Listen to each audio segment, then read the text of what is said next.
Hay momentos en los que uno siente que algo en su interior clama por más. No es simple ambición humana, ni un mero deseo de cambio. Es su espíritu gimiendo bajo el peso de lo terrenal. Hoy el Espíritu Santo quiere mostrarle algo que transformará su vida. 6 hábitos sencillos pero poderosos que quebrantarán todo lo que le ha mantenido atado a lo mundano y liberarán la gloria que Dios sembró en usted desde antes de la fundación del mundo. No vengo a ofrecerle fórmulas mágicas ni promesas vacías, sino que vengo con la palabra viva, con el testimonio de lo que Él hace cuando un corazón decide rendirse completamente. Si se enfoca en mí, pierde la perspectiva, pero si se enfoca en Él, lo gana todo. Prepare su corazón, porque lo que va a recibir hoy no proviene de mí, viene directamente del trono de la gracia. Permítame comenzar compartiendo algo que he observado una y otra vez a lo largo de mi vida. He visto personas brillantes, talentosas, llenas de potencial espiritual, pero atrapadas en sus propios deseos, en sus propias fuerzas, en sus propios caminos. Y no es porque sean malas personas, sino porque la carne, esa naturaleza caída que heredamos desde Adán, tiene un poder increíble para mantenernos ciegos a las cosas del Espíritu. Sin embargo, también he visto algo más hermoso. He visto cómo el Espíritu Santo, con su ternura infinita, puede tomar a una persona quebrantada, rendida y dispuesta y transformarla en un vaso de honra para la gloria de Dios. La palabra nos dice en Gálatas 5, versículos 16 y 17, «Digo pues, andad en el Espíritu y no satisfagáis los deseos de la carne, porque el deseo de la carne es contra el Espíritu, y el del Espíritu es contra la carne, y estos se oponen entre sí para que no hagáis lo que quisierais». ¿Lo ve? Hay una guerra constante dentro de cada creyente, una guerra que no se gana con esfuerzo humano ni con disciplina personal, solamente se gana con rendición. Se gana cuando usted decide que su carne ya no tendrá el control de su vida. El primer hábito que destruirá su carne y desatará su espíritu es este: la oración de madrugada. No le hablo de una rutina, le hablo de ese momento sagrado antes de que el mundo despierte, cuando todo está en silencio, cuando su alma puede inclinarse ante Él sin distracciones. Jesús mismo lo hacía. Marcos 1:35 dice, levantándose muy de mañana siendo aún muy oscuro, salió y se fue a un lugar desierto, y allí oraba. Si el Hijo de Dios necesitaba ese tiempo a solas con el Padre, ¿cuánto más nosotros? Es como si el velo entre lo natural y lo sobrenatural fuera más delgado en esas horas. Su mente no está saturada todavía con las preocupaciones del día. Su corazón está más sensible, y es ahí, en esa quietud, donde el Espíritu Santo puede hablarle con claridad. Pero la carne quiere dormir, quiere comodidad, quiere postergar. Por eso, cuando decide levantarse a buscar a Dios en la madrugada, está crucificando su carne, le está diciendo, «Tú no mandas aquí, mi espíritu manda». Y no se trata de legalismo, no se trata de cuántas horas duerme o a qué hora exacta se levanta, se trata de prioridad. Se trata de decirle a Dios, tú eres lo primero, antes de ver mi teléfono, antes de resolver mis problemas, antes de pensar en mis necesidades, vengo a ti. Ese acto de prioridad mata el egoísmo, mata la autosuficiencia, mata la creencia de que puede manejar su vida sin Él. He conocido personas que transformaron su vida entera simplemente por este hábito. Matrimonios restaurados, sanidades recibidas, direcciones claras para decisiones imposibles, todo porque decidieron darle a Dios las primicias de su día. Y cuando hace eso consistentemente, algo cambia en su espíritu. Se vuelve más sensible a su voz, más consciente de su presencia, más dependiente de su gracia. La oración de madrugada no es solo hablar, es escuchar, es esperar, es rendirse. A veces sentirá que no tiene palabras, y está bien. El Espíritu Santo intercede por nosotros con gemidos indecibles. Otras veces sentirá su presencia tan fuerte que llorará sin saber por qué. Y en otras ocasiones sentirá simplemente paz. Una paz que no depende de sus circunstancias, sino de su presencia. Pero permítame advertirle algo. Al principio será difícil. Su cuerpo va a resistir, su mente va a inventar excusas. Estoy muy cansado, puedo orar en otro momento.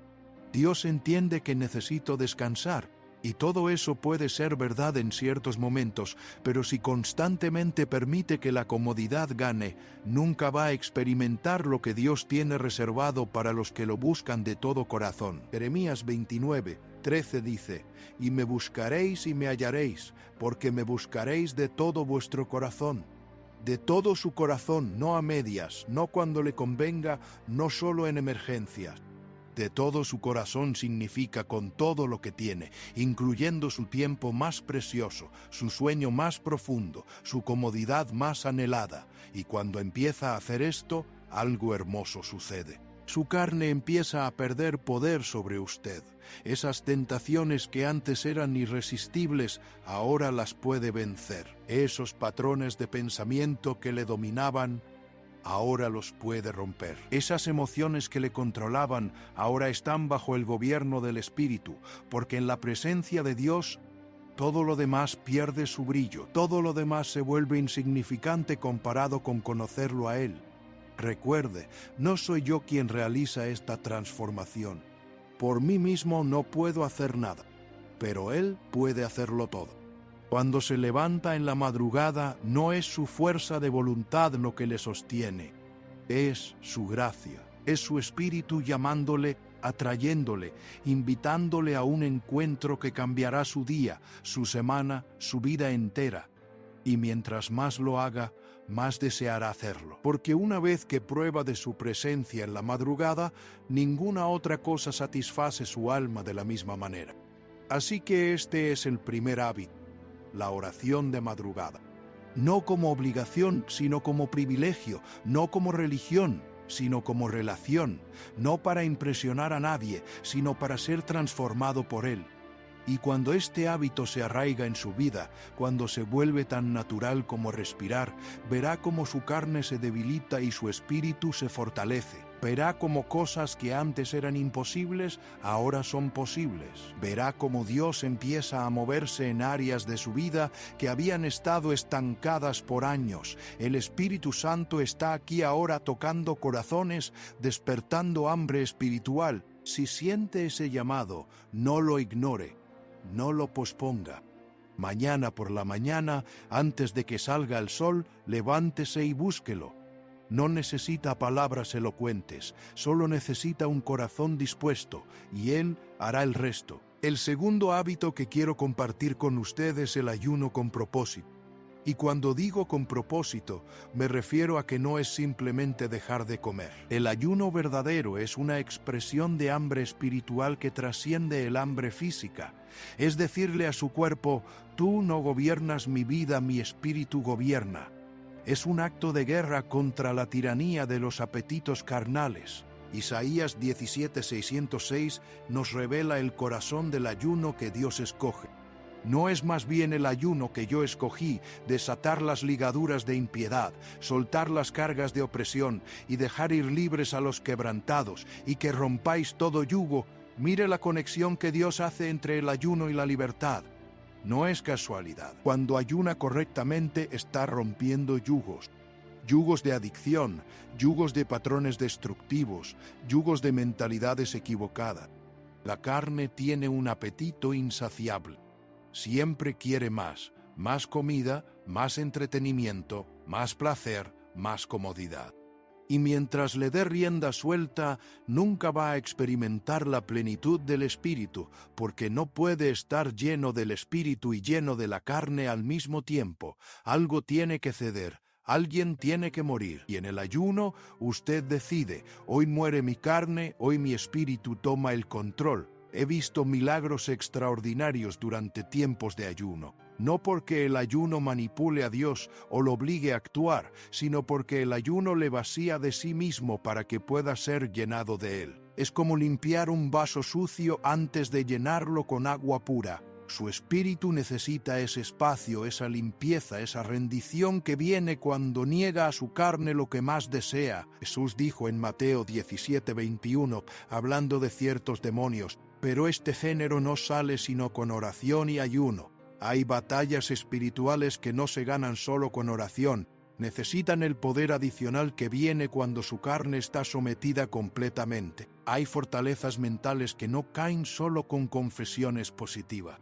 Necesitan el martillo del ayuno para ser demolidas. Pero escúcheme bien, el ayuno no es para impresionar a Dios ni a la gente. Para mí, Jesús fue muy claro en Mateo 6:16 cuando dijo: «Cuando ayunéis, no seáis austeros como los hipócritas, porque ellos demudan sus rostros para mostrar a los hombres que ayunan. Pero tú, cuando ayunes, unge tu cabeza y lava tu rostro, para no mostrar a los hombres que ayunas, sino a tu Padre que está en secreto, y tu Padre que ve en lo secreto, te recompensará en público». Es íntimo, es sagrado, no es para que todos sepan lo espiritual que es. Es para que usted experimente un nivel más profundo de comunión con Él. Y cuando lo hace en secreto, con un corazón genuino, Dios responde. Él honra su sacrificio. Él recompensa su hambre de Él. Ahora, permítame ser práctico. Hay diferentes tipos de ayuno y el Espíritu Santo le guiará a cuál es el indicado para usted en cada temporada. Puede ser un ayuno completo de agua solamente. Puede ser un ayuno parcial donde come solo ciertas cosas. Puede ser un ayuno de Daniel, absteniéndose de manjares y cosas que su carne desea intensamente. Lo importante no es la forma, sino el corazón detrás del ayuno. ¿Qué busca cuando ayuna? Dirección divina, liberación de alguna atadura, sanidad, avance en un ministerio, restauración familiar. Defina su propósito, preséntelo delante de Dios y mientras ayuna mantenga su enfoque en Él, no en la incomodidad de su estómago vacío, porque el enemigo va a querer que se concentre en lo físico para que pierda lo espiritual.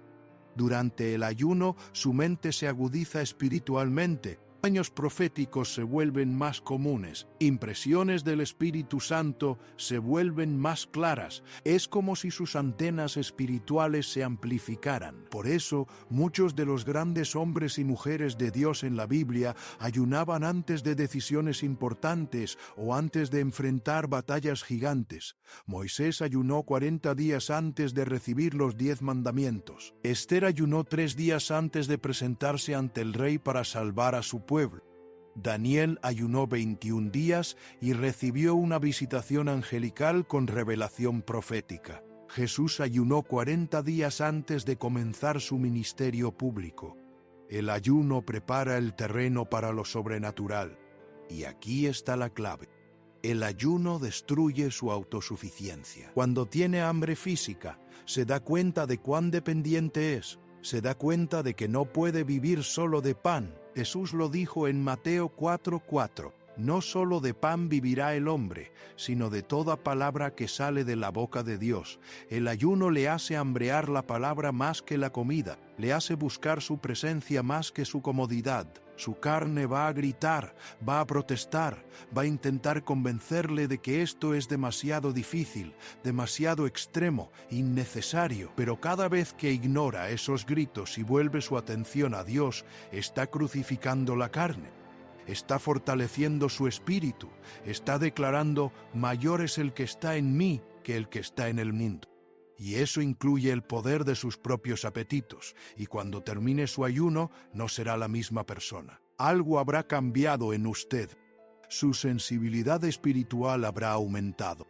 Su fe habrá crecido, su autoridad espiritual se habrá consolidado, se habrá consolidado, se habrá consolidado, porque en el ayuno no solo pierde peso físico, pierde peso espiritual, suelta cargas, rompe cadenas, se eleva a un nivel más alto de comunión con Dios. El Espíritu Santo está aquí ahora, convenciendo, llamando, invitando. Si siente ese toque en su corazón, ese deseo de ir más profundo, de experimentar más de Dios, considere comenzar un ayuno. Tal vez un día a la semana, tal vez 3 días seguidos, tal vez Dios le llame a algo más extenso, pero sea lo que sea, hágalo con fe, hágalo con expectativa, hágalo sabiendo que Él honra a los que lo buscan de todo corazón. El tercer hábito que romperá las cadenas de su carne es la meditación continua en la palabra. Y cuando digo meditación, no me refiero a leer un versículo rápido en la mañana y ya. Me refiero a rumiar la palabra, a masticarla, a permitir que penetre en lo más profundo de su ser hasta que transforme su manera de pensar, de sentir, de vivir. Josué 1:8 nos da una promesa poderosa. Nunca se apartará de tu boca este libro de la ley, sino que de día y de noche meditarás en él, para que guardes y hagas conforme a todo lo que en él está escrito, porque entonces harás prosperar tu camino, y todo te saldrá bien. Mire las palabras, de día y de noche. No es ocasional, no es solo los domingos, es constante, es una conversación continua entre su espíritu y la palabra viva de Dios. Su mente es un campo de batalla. Cada día está siendo bombardeada con miles de mensajes del mundo. Lo que debe ser, cómo debe verse, qué debe lograr, qué debe temer. Y si no llena su mente con la palabra de Dios, esos mensajes del mundo van a ganar terreno, van a moldear su identidad, van a definir su futuro. Pero cuando medita en la palabra, está permitiendo que Dios reescriba el guión de su vida. Romanos 12:2 dice: No os conforméis a este siglo, sino transformaos por medio de la renovación de vuestro entendimiento. ¿Cómo se renueva su entendimiento? Con la palabra. Es la palabra la que lava su mente de mentira. Es la palabra la que expone los engaños del enemigo. Es la palabra la que le revela quién es realmente en Cristo. La carne se alimenta de pensamientos carnales. Si pasa su tiempo consumiendo contenido que alimenta sus pasiones, sus miedos, sus inseguridades, su carne se fortalecerá. Pero si llena su mente con la palabra, su espíritu se fortalece, y un espíritu fuerte puede gobernar una carne débil. Un espíritu lleno de la palabra tiene autoridad sobre los deseos carnales. He visto personas completamente libres de adicciones simplemente porque empezaron a meditar en la palabra día y noche. No fue un programa de rehabilitación, no fue fuerza de voluntad, fue la palabra viva penetrando sus corazones, renovando sus mentes, transformando sus deseos, porque la palabra tiene poder. Hebreos 4:12 dice: porque la palabra de Dios es viva y eficaz, y más cortante que toda espada de dos filos, y penetra hasta partir el alma y el espíritu, las coyunturas y los tuétanos, y discierne los pensamientos y las intenciones del corazón. No solo le enseña, le cambia. Cuando medita en ella, algo sobrenatural sucede. El Espíritu Santo toma esa palabra y la hace rema en su corazón. Ya no es solo un texto antiguo, es una palabra viva, personal, directa para su situación, para su dolor, para su batalla. Permítame darle un ejemplo práctico. Cuando está luchando con ansiedad, puede meditar en Filipenses 4:6 y 7. Por nada estéis afanosos, si no sean conocidas vuestras peticiones delante de Dios en toda oración y ruego, con acción de gracias. Y la paz de Dios, que sobrepasa todo entendimiento, guardará vuestros corazones y vuestros pensamientos en Cristo Jesús. No solo lo lee, lo repite, lo declara, lo canta si es necesario, lo escribe, lo memoriza, permite que cada palabra penetre en su sistema nervioso hasta que la paz de Dios literalmente desplace la ansiedad. O cuando está batallando con sentimientos de rechazo o falta de valor, medita en Efesios 1, del 4 al 6. Según nos escogió en Él antes de la fundación del mundo, para que fuésemos santos y sin mancha delante de Él, en amor habiéndonos predestinado para ser adoptados hijos suyos por medio de Jesucristo, según el puro afecto de su voluntad, para alabanza de la gloria de su gracia, con la cual nos hizo aceptos en el amado. Cada palabra es un martillo que destroza las mentiras del enemigo sobre su identidad. La meditación continua significa que la palabra se convierte en su compañía constante. Mientras cocina, mientras maneja, mientras se prepara para dormir, hay un versículo sonando en su interior. Hay una promesa resonando en su espíritu. Y con el tiempo, esa palabra se convierte en parte de usted. Se convierte en su respuesta automática ante la tentación, se convierte en su refugio ante la tormenta. El Salmo 119:11 dice: En mi corazón he guardado tus dichos, para no pecar contra ti. Cuando la palabra está guardada en su corazón, no tiene que pensar qué hacer cuando la tentación llega. La palabra surge automáticamente. Es su escudo, es su espada, es su defensa. Jesús mismo usó la palabra cuando fue tentado en el desierto. 3 veces dijo, escrito está, y el enemigo tuvo que huir. Pero escúcheme, la meditación en la palabra no es un ejercicio intelectual. No se trata de memorizar versículos para impresionar a alguien. Se trata de permitir que el Espíritu Santo use la palabra para transformarle desde adentro hacia afuera.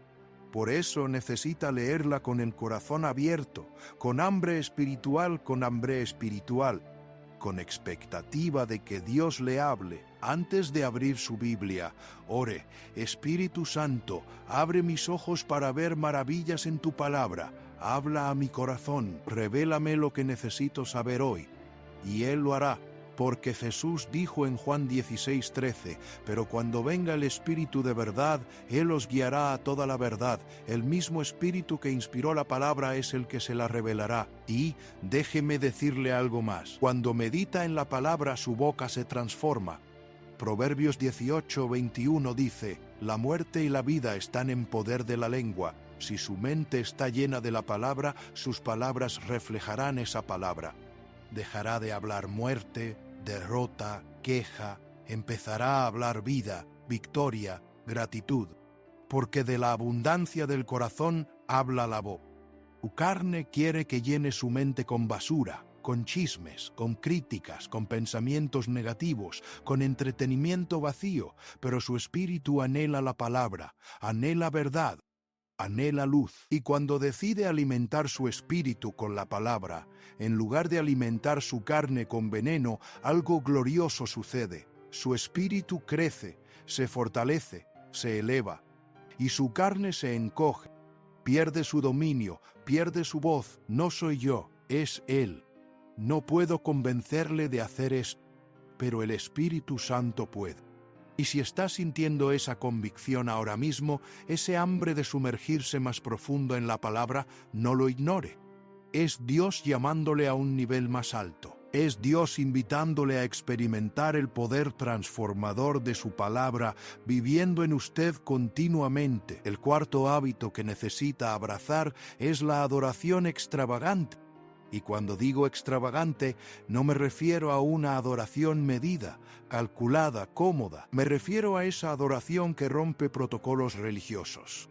Esa adoración que no le importa qué piensen los demás. Esa adoración que surge desde lo más profundo de un corazón quebrantado y agradecido. En 2 de Samuel 6:14 leemos que David danzaba con toda su fuerza delante de Jehová. Toda su fuerza. No una danza tímida, no un movimiento discreto, toda su fuerza. Y cuando su esposa Mical lo criticó por eso, David respondió, delante de Jehová, quien me eligió en preferencia a tu padre y a toda tu casa, para constituirme por príncipe sobre el pueblo de Jehová, sobre Israel danzaré delante de Jehová, y aún me haré más vil que esta vez, y seré bajo a tus ojos. Escuchó eso, me haré más vil. David estaba dispuesto a ser considerado loco, a ser malinterpretado, a ser criticado, con tal de expresar su amor a Dios sin restricciones. Esa es adoración extravagante, y esa clase de adoración destroza el orgullo, destroza la necesidad de aprobación humana, destroza el temor al qué dirán. Su carne odia la adoración extravagante, porque la adoración verdadera requiere vulnerabilidad, requiere humildad, requiere que se olvide de sí mismo y se concentre completamente en Él.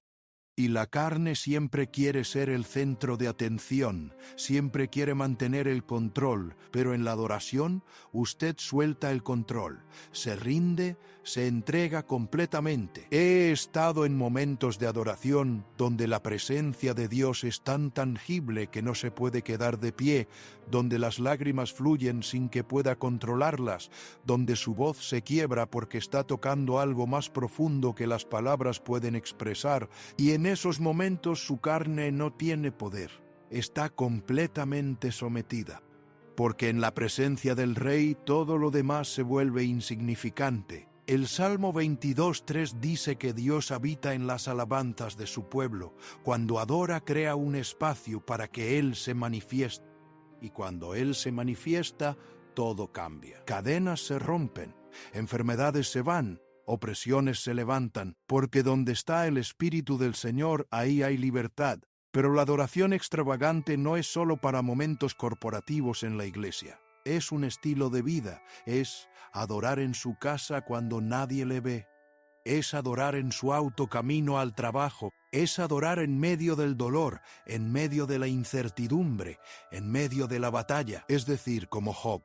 Aunque él me mate, en él esperaré, es decir, como Pablo y Silas en la cárcel. A medianoche, orando Pablo y Silas, cantaban himnos a Dios. ¿Sabe qué pasó cuando Pablo y Silas adoraron en la cárcel? Hubo un terremoto, las cadenas se rompieron, las puertas se abrieron. La adoración en medio de la prueba libera poder sobrenatural. Porque cuando adora a pesar de sus circunstancias, está declarando que Dios es más grande que su problema. Está declarando que su fe no depende de lo que ve, sino de quién conoce. Y hay algo más que sucede en la adoración extravagante, que conecta con el corazón de Dios de una manera que ninguna otra cosa puede lograr. Porque Dios no está buscando adoradores profesionales, está buscando adoradores verdaderos. Juan 4:23 dice: Mas la hora viene, y ahora es, cuando los verdaderos adoradores adorarán al Padre en espíritu y en verdad, porque también el Padre tales adoradores busca que le adoren. Dios es espíritu, y los que le adoran en espíritu y en verdad es necesario que adoren. No solo con emociones superficiales, no solo con palabras bonitas, sino con todo su ser desde lo más profundo de su espíritu, con honestidad total. A veces eso significa adorar con gozo, otras veces significa adorar con lágrimas. A veces es danza, otras veces es silencio postrado, pero siempre es real, siempre es vulnerable, siempre es rendición. La mujer en Lucas 7 que ungió los pies de Jesús con perfume y los lavó con sus lágrimas, esa es adoración extravagante. Gastó todo. No le importó ser juzgada por los fariseos, no le importó ser considerada inapropiada, solo le importaba expresar su amor y gratitud a Jesús. Y Jesús la defendió, la honró, la perdonó. Por cuando decide vivir en adoración extravagante, su vida se convierte en un acto de adoración continuo. Su trabajo se vuelve adoración, sus relaciones se vuelven adoración, sus decisiones se vuelven adoración. Porque adorar no es solo cantar canciones, es vivir para su gloria. Es hacer todo, absolutamente todo, como Colosenses 3:23 dice, y todo lo que hagáis, hacedlo de corazón como para el Señor y no para los hombres. Cuando vive así, la presión de complacer a la gente desaparece. La necesidad de reconocimiento humano se desvanece, porque su audiencia es una y Él es el único que importa. Su carne le dirá que esto es demasiado, que está exagerando, que necesita ser más equilibrado, más moderado. Pero Jesús nunca fue moderado en su entrega. Él lo dio todo, hasta la última gota de sangre. Y Él nos llama a amarlo con todo nuestro corazón, con toda nuestra alma, con toda nuestra mente y con todas nuestras fuerzas. Cuando adora extravagantemente, cuando se olvida de sí mismo y se pierde en Él, algo cambia en lo profundo de su ser. Su identidad se arraiga más firmemente en Él. Su seguridad ya no depende de las circunstancias. Su gozo ya no depende de si las cosas salen como espera, porque ha tocado algo eterno, ha tocado al Eterno, y eso es suficiente. El Espíritu Santo está aquí ahora. Si se enfoca en mí, pierde la perspectiva.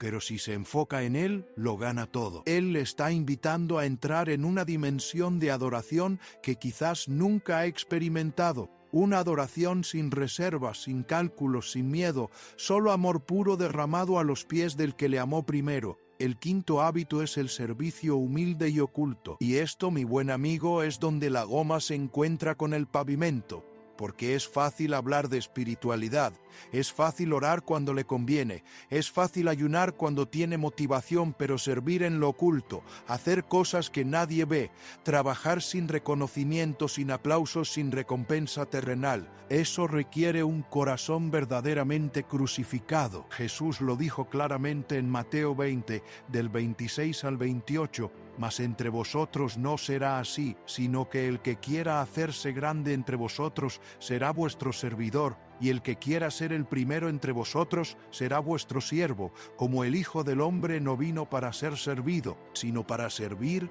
y para dar su vida en rescate por mucho. El mismo Jesús, el Rey de Reyes, el Señor de Señores, se arrodilló a lavar los pies de sus discípulos. Eso es lo más opuesto al orgullo que puede imaginar. Los pies en aquellos tiempos estaban sucios, malolientes, cubiertos del polvo del camino, y Jesús, sabiendo que había salido de Dios esa es la imagen perfecta del servicio humilde. Su carne odia servir. Su carne quiere ser servida, quiere reconocimiento, segura. Quiere título, quiere posiciones, quiere que otros noten lo mucho que ha.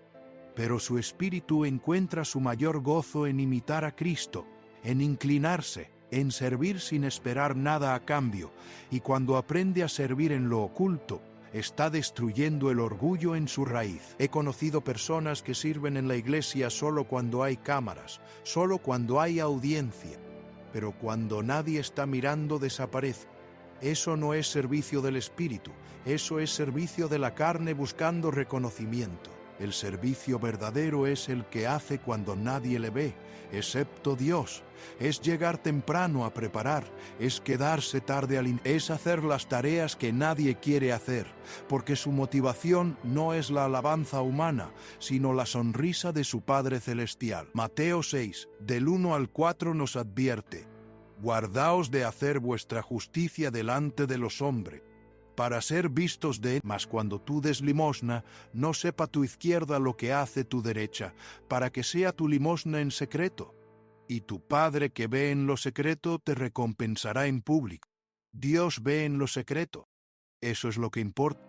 Cuando sirve a una persona que no puede darle nada a cambio, cuando da a alguien que nunca lo sabrá, cuando hace el bien sin buscar crédito, está operando desde su espíritu, no desde su carne. Y ese tipo de servicio tiene un poder espiritual tremendo. Porque aquí está la verdad. Cada vez que sirve en lo oculto, está sembrando en el reino invisible, y Dios no deja deuda sin pagar. Él ve, Él recuerda y Él recompensa. Tal vez no de la manera que espera, tal vez no en el tiempo que quiere, pero Él recompensa. Gálatas 6:9 nos asegura: no nos cansemos pues de hacer bien, porque a su tiempo segaremos. Si no desmayamos, el servicio humilde también le protege de la trampa del ministerio público. He visto personas con dones increíbles, con unción poderosa, que cayeron porque nunca aprendieron a servir en lo oculto, nunca se humillaron, nunca se sometieron, y cuando Dios les dio plataforma, su carne no pudo manejarla. Se envanecieron, se enorgullecieron y cayeron estrepitosamente. Pero cuando sirve fielmente en lo oculto, cuando aprende a ser fiel en lo poco, Dios puede confiarle lo mucho. Lucas 16:10 dice: el que es fiel en lo muy poco también en lo más es fiel, y el que en lo muy poco es injusto, también en lo más es injusto. Su fidelidad en las cosas pequeñas, en las tareas que nadie aplaude, eso es lo que le califica para las cosas grandes. Y aquí está la belleza. Cuando sirve desde su espíritu, no se cansa de la misma manera, porque no está dependiendo de su propia fuerza, está fluyendo desde la fuerza de Él. Isaías 40:31 promete: pero los que esperan a Jehová tendrán nuevas fuerzas, levantarán alas como las águilas, correrán y no se cansarán, caminarán y no se fatigarán. El servicio oculto también le enseña dependencia de Dios, porque cuando nadie está viéndole, cuando nadie está animándole, cuando nadie está reconociendo su esfuerzo, tiene que aprender a encontrar su satisfacción solo en Él. Su recompensa no viene de los aplausos humanos, viene de su bien hecho, buen siervo y fiel.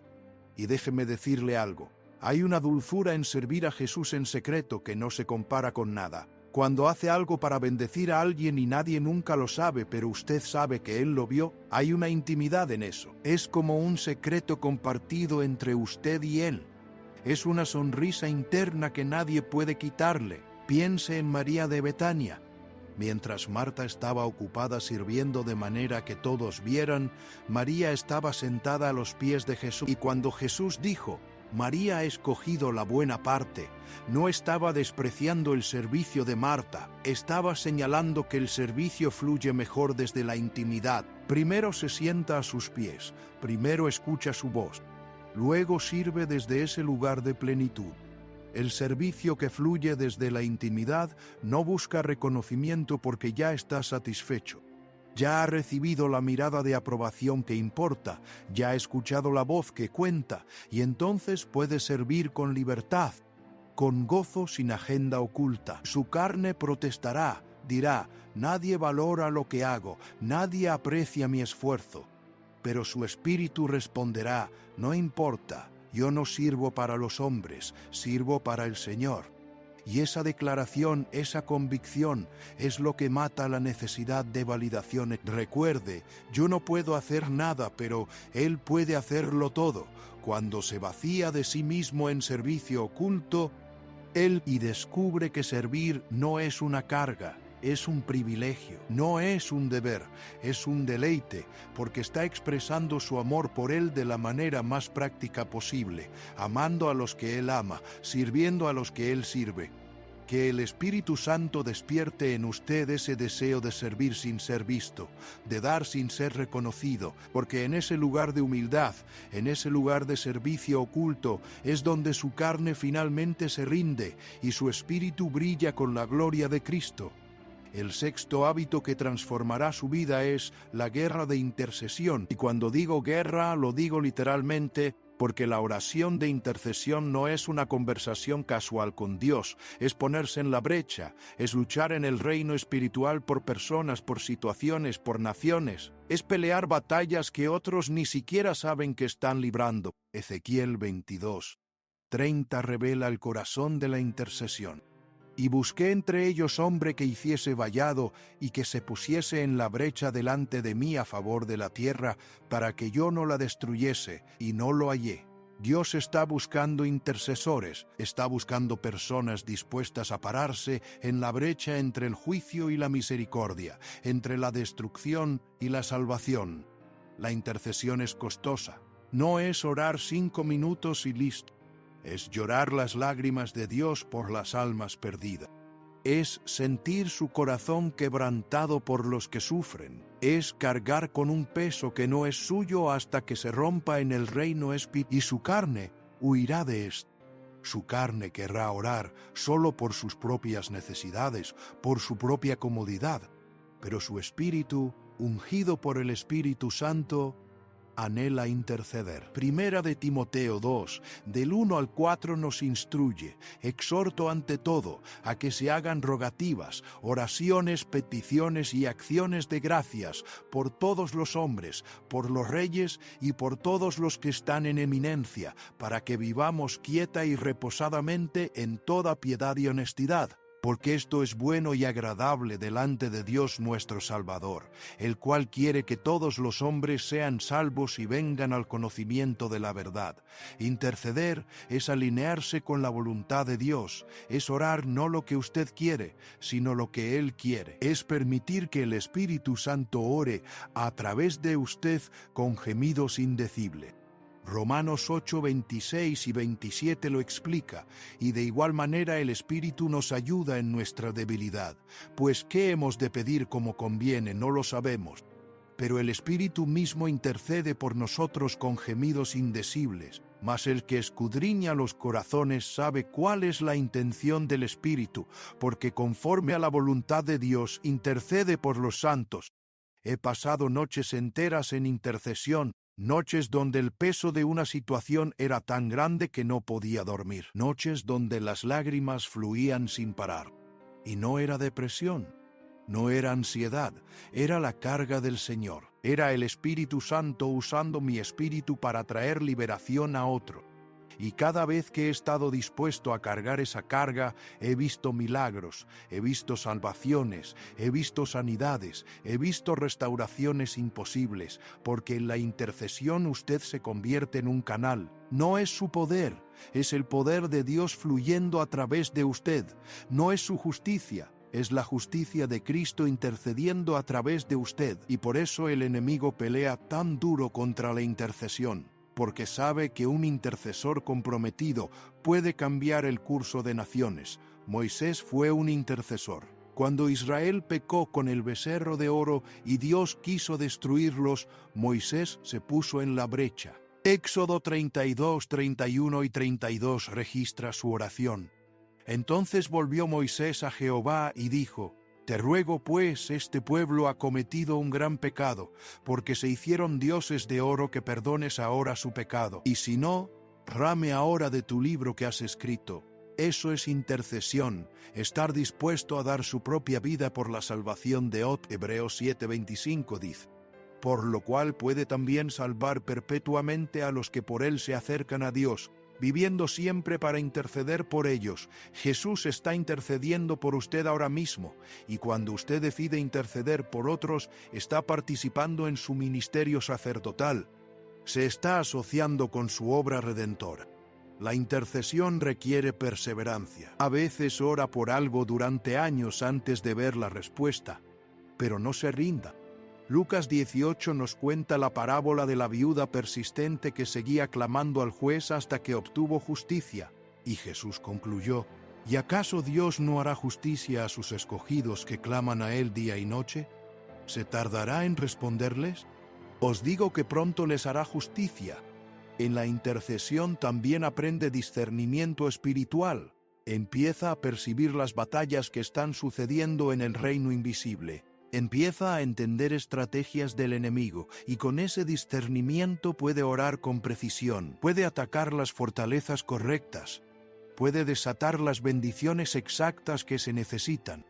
Efesios 6:12 nos recuerda: porque no tenemos lucha contra sangre y carne, sino contra principados, contra potestades, contra los gobernadores de las tinieblas de este siglo, contra huestes espirituales de maldad en las regiones celestes. La intercesión es guerra espiritual, y necesitamos intercesores valientes, guerreros de oración que no se intimidan ante las tinieblas, sino que avanzan con la autoridad de Cristo. Cuando intercede, está ejercitando su autoridad espiritual. Está declarando el señorío de Cristo sobre situaciones que parecen imposibles.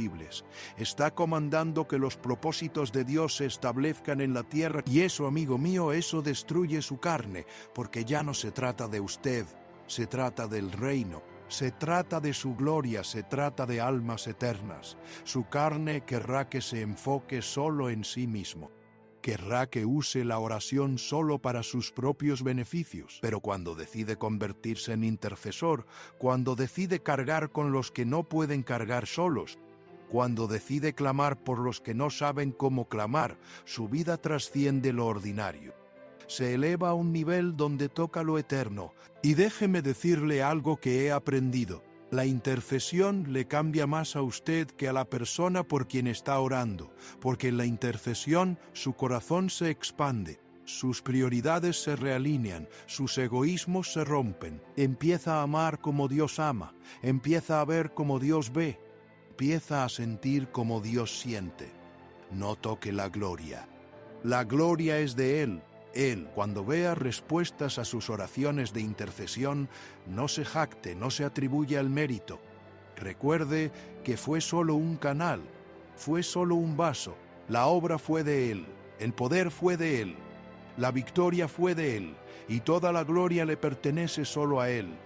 El Espíritu Santo está aquí ahora, llamando intercesor. Escucha ese llamado. ¿Siente ese peso? No lo ignore. Responda para leer sonar. Diga: aquí estoy. Señor, úsame. Habla a través de mí. Intercede a través de mí. Y prepárese para ver lo imposible volverse posible. Porque un Dios que responde oración está esperando intercesores que oren. Ahora quiero hablarle de algo que une todos estos hábitos, porque puede orar en la madrugada, ayunar con propósito, meditar en la palabra, adorar extravagantemente, servir en secreto, interceder con poder. Pero si no tiene esto, todo lo demás será en vano. Y eso es mantener una conciencia de la presencia continua de Dios. El hermano Lawrence, el humilde monje que trabajaba en la cocina de un monasterio, escribió sobre la práctica de la presencia de Dios. Él lavaba platos como si estuviera adorando en el altar, barría pisos como si estuviera orando, porque para él no había diferencia entre lo sagrado y lo secular. Todo era sagrado cuando se hacía consciente de que Dios estaba presente en cada momento. Su carne vive compartimentalizada. Ahora estoy orando, ahora estoy trabajando, ahora estoy con mi familia. Pero su espíritu puede vivir en una conciencia continua de que Él está con usted siempre. Mateo 28:20 registra las últimas palabras de Jesús. Y he aquí, yo estoy con vosotros todos los días hasta el fin del mundo. Todos los días, no solo los domingos, no solo en momentos de crisis, todos los días. El Salmo 16:8 declara: a Jehová he puesto siempre delante de mí, porque está a mi diestra, no seré conmovido. David vivía consciente de la presencia de Dios, y esa conciencia lo mantuvo firme en medio de batallas, traiciones, persecuciones. Cuando sabe que Él está con usted, las circunstancias pierden su poder para intimidarle. Esta conciencia se cultiva, no sucede automáticamente, requiere práctica intencional. Durante el día, detenga lo que está haciendo por un momento y reconozca: Señor, estás aquí conmigo. Mientras conduce al trabajo: Señor, estás aquí conmigo. Mientras prepara la comida: Señor, estás aquí conmigo. Y gradualmente esa conciencia se vuelve tan natural como respirar. Primera de Tesalonicenses 5:17 nos instruye: orad sin cesar. ¿Cómo se ora sin cesar? Viviendo en una conversación continua con Dios. No son oraciones largas y formales todo el tiempo, son susurros del corazón. Gracias, Señor. Así es, Señor. Ayúdame, Padre. Te amo, Jesús. Muéstrame tu camino. Pequeñas oraciones flecha que mantienen su espíritu conectado con el suyo, y cuando vive así, algo extraordinario sucede. La tentación pierde su atractivo, porque ¿cómo va a pecar conscientemente cuando sabe que Él está justo ahí? No por miedo al castigo, sino por amor reverente. Es como un esposo que es fiel a su esposa, no solo cuando ella está presente, sino todo el tiempo porque la ama. Así es su relación con Dios. Hebreos 4:13 nos recuerda: y no hay cosa creada que no sea manifiesta en su presencia. Antes bien, todas las cosas están desnudas y abiertas a los ojos de aquel a quien tenemos que dar cuenta. Él ve todo, sabe todo, conoce cada pensamiento antes de que lo piense. Y cuando vive consciente de eso, no de manera paranoica, sino relacional, su comportamiento se alinea naturalmente con su voluntad. Esta conciencia también le da paz en medio de tormentas, porque cuando las circunstancias son caóticas, cuando todo parece fuera de control, puede anclar su alma en esta verdad: Él está aquí, Él no se ha ido, Él no está distraído, toda su atención está sobre usted. Y si Él está con usted, ¿qué puede estar contra usted que realmente importe? El Salmo 139 es una meditación hermosa sobre la omnipresencia de Dios. ¿A dónde me iré de tu espíritu? ¿Y a dónde huiré de tu presencia? Si subiere a los cielos, allí estás tú. Y si en el Seol hiciere mi estrado, he aquí, allí tú estás. No hay lugar donde pueda ir que Él no esté. No hay situación tan oscura que Él no la pueda iluminar con su presencia. Y aquí está la clave para mantener esta conciencia: la gratitud. Cuando vive agradecido, cuando reconoce sus bendiciones constantemente, naturalmente se vuelve más consciente de Él. Gracias por este día, gracias por este alimento, gracias por esta conversación, gracias por esta oportunidad. La gratitud le mantiene conectado. Colosenses 3:17 dice: y todo lo que hacéis, sea de palabra o de hecho, hacedlo todo en el nombre del Señor Jesús, dando gracias a Dios Padre por medio de Él. Todo en su nombre, todo con gratitud. Cuando vive así, está viviendo en su presencia continuamente. Su carne quiere vivir distraída, quiere llenarse de ruido, de entretenimiento, de ocupaciones que ahogan la voz del espíritu. pero su espíritu anhela ese silencio interior donde puede escuchar su susurro. Anhela esos momentos de quietud donde simplemente disfruta de estar con Él, sin agenda, sin peticiones, solo amor. He aprendido que los momentos más dulces con Dios no son siempre cuando estoy pidiendo algo, son cuando simplemente estoy sentado en su presencia, consciente de su amor, maravillado de su bondad. Es como estar con un ser querido en silencio cómodo. No necesita llenar cada segundo con palabras, la compañía es suficiente. Y cuando cultiva esta conciencia, descubre que todos los demás hábitos se vuelven más fáciles. Orar en la madrugada ya no es un sacrificio porque está ansioso por ese tiempo con Él. Ayunar se vuelve natural porque ya está alimentándose de su presencia. Meditar en la palabra es un deleite porque es escuchar su voz. Adorar fluye espontáneamente. Servir es un privilegio. Interceder es una pasión. Todo se conecta cuando vive consciente de Él.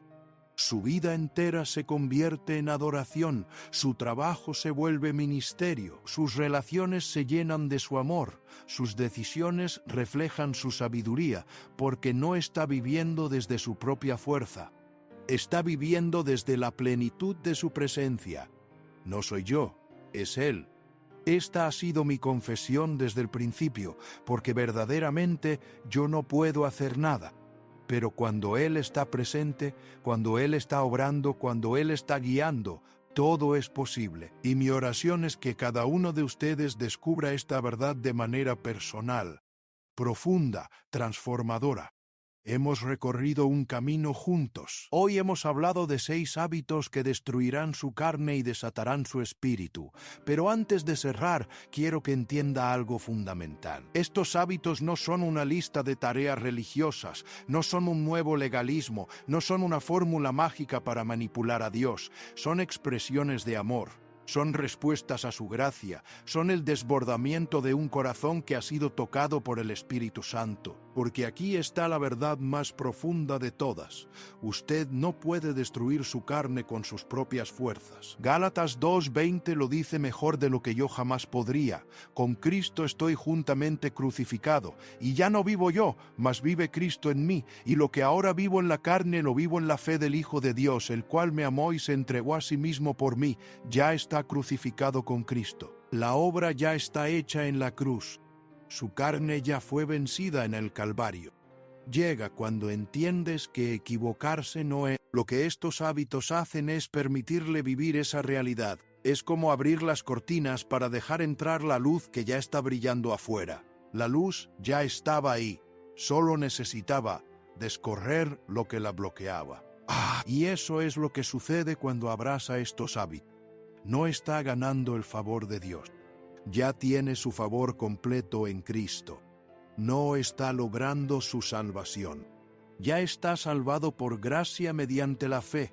Lo que está haciendo es alinearse con lo que ya es verdad en el reino espiritual. Está permitiendo que lo que es verdad sobre usted en Cristo se manifieste en su vida diaria. Cada vez que se levanta en la madrugada para orar, está declarando: soy un hijo del Rey y tengo acceso al trono de gracia. Cada vez que ayuna está proclamando: no vivo solo de pan, sino de toda palabra que sale de la boca de Dios. Cada vez que medita en la palabra está afirmando: su verdad me hace libre. Cada vez que adora extravagantemente está celebrando: Él es digno de todo mi amor. Cada vez que sirve en secreto está viviendo: no vine para ser servido, sino para servir. Cada vez que intercede está ejerciendo: tengo autoridad en su nombre. Y cuando vive consciente de su presencia está experimentando: Él está conmigo siempre. Ve el patrón. No son obras muertas, son expresiones vivas de su identidad en Cristo. Y cuando vive desde esa identidad, su carne naturalmente pierde su dominio, porque ya no está tratando de ser alguien que no es. Está siendo quien ya es en Él. Romanos 6:11 nos da instrucciones claras. Así también vosotros consideraos muertos al pecado, pero vivos para Dios en Cristo Jesús, Señor nuestro. No reine pues el pecado en vuestro cuerpo mortal, de modo que lo obedezcáis en sus concupiscencias, ni tampoco presentéis vuestros miembros al pecado como instrumentos de iniquidad, sino presentaos vosotros mismos a Dios como vivos de entre los muertos, y vuestros miembros a Dios como instrumentos de justicia. Porque el pecado no se enseñoreará de vosotros, pues no estáis bajo la ley, sino bajo la gracia. Considérate muerto al pecado. No es algo que tiene que lograr, es algo que tiene que creer. Y cuando lo cree, cuando lo considera verdad, su comportamiento sigue. Presenta sus miembros a Dios como instrumentos de justicia. Sus manos se convierten en sus manos.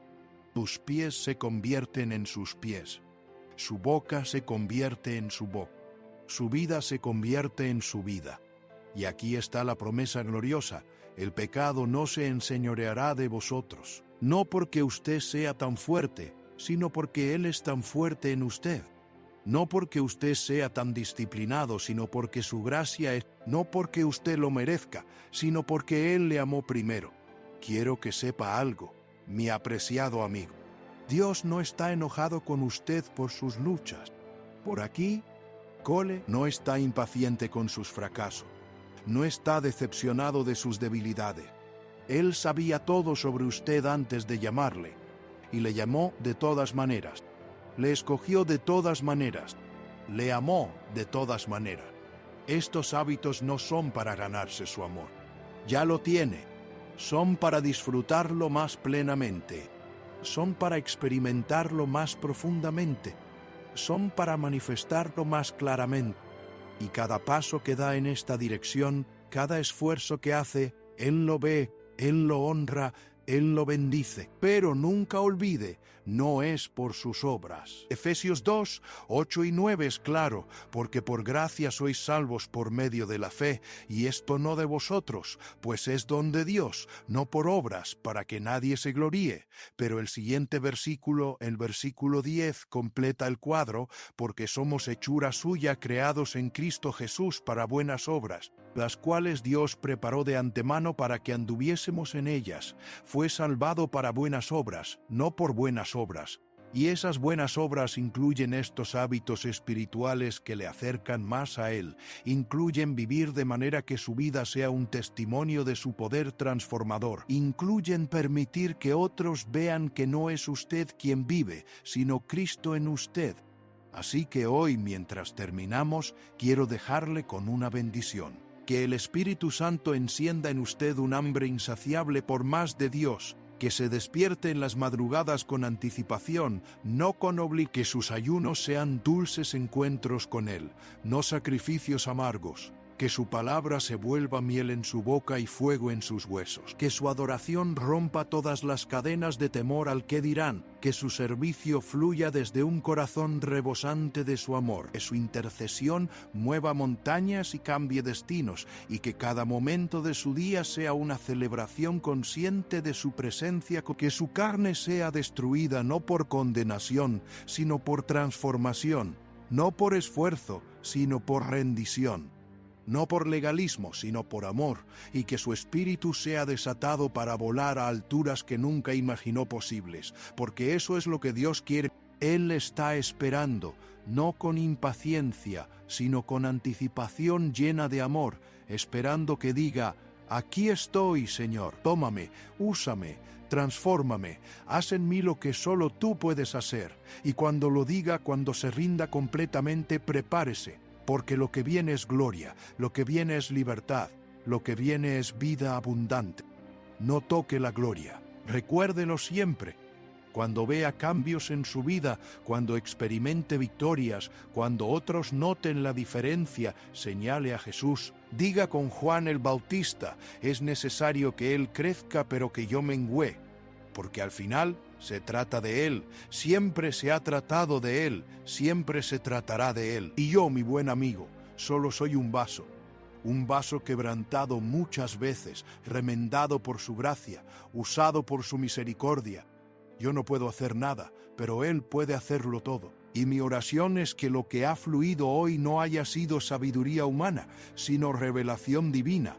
que no haya sido mi voz, sino la suya, que no hayan sido mis palabras, sino su palabra viva tocando corazones. Ahora le pido algo sencillo pero poderoso. Si este mensaje tocó su corazón, si sintió la presencia del Espíritu Santo, si algo cambió dentro de usted mientras escuchaba, afírmelo en su interior, declárelo y comparta este mensaje con alguien que necesita escucharlo, porque no fue casualidad que llegara a usted hoy. Fue una cita divina y puede ser una cita divina para alguien más a través de usted. Que la gracia de nuestro Señor Jesucristo, el amor de Dios Padre y la comunión del Espíritu Santo sean con usted todos los días de su vida.